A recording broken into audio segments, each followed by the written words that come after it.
Good afternoon. Nandito tayo sa San Jose de Buenavista, Antique.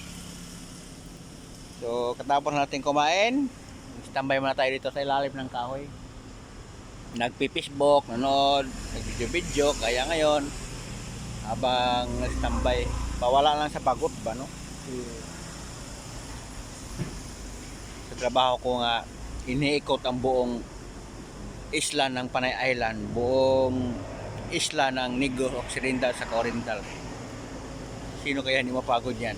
Buti na lang mayroong Facebook na paglibangan natin, diba? So habang kabihedor, Facebook ako, daming trending, no? Napakasakit isipin, kabihedor, nga mga kriminal ngayon, pabata, no? Mga estudyante pa naman, no? Gaya doon ngayon, ang bagong trending ngayon sa may sa Buanga banda, no? Yung dalawa na ang napatay ng estudyante na maril, diba? Ilang buwan pa lang yung doon sa may Liti ba yun? Diba?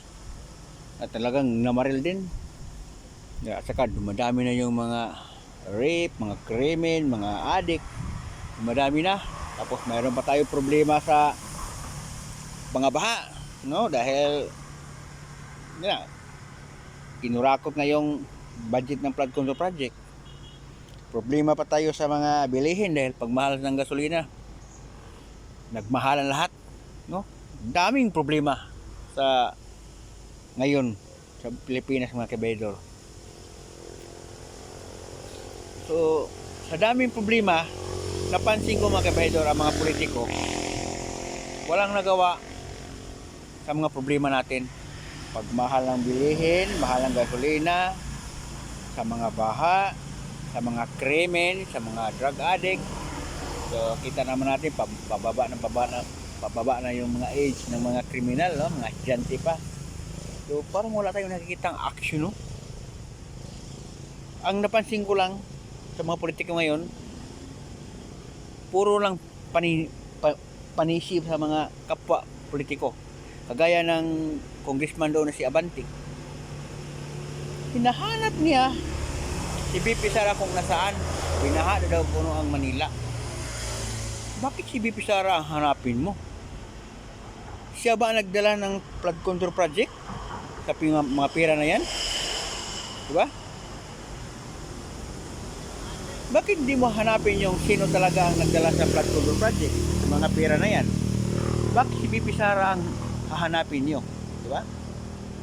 Ibig sabihin, sa mga krimen ngayon, si BP Sara na naman ang anuhin niyo, ang pagbintangan, gaya ng mga dumadami ang adik, mga rapist, mga kriminal, nga mga pabata na, pagmahal ng gasolina, mga bilihin, si BP Sara na naman ang pagbintangan nyo. Mag-isip nga kayo, bakit pagbintangan nyo si BP Sara? Hindi nga siya binigyan ng budget eh.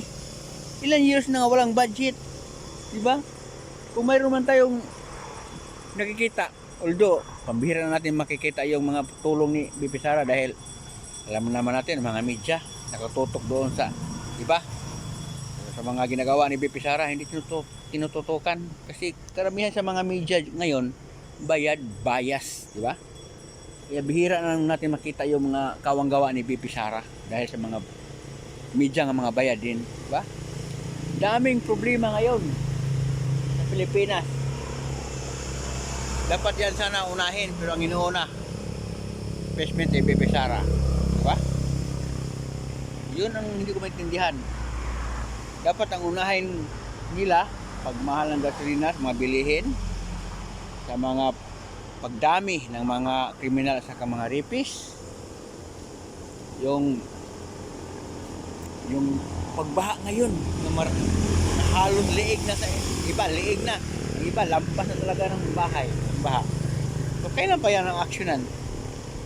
Diba? Dapat yan ang unahin. Inuuna nyo kasi ang BP Sara dahil takot kayo nga pag yan ang manalo mayari kayo, no? Yan kasi gumawa kayo ng kalukuhan, ngayon takot kayo kasi si BP Sara yan ang magpakulong sa inyo.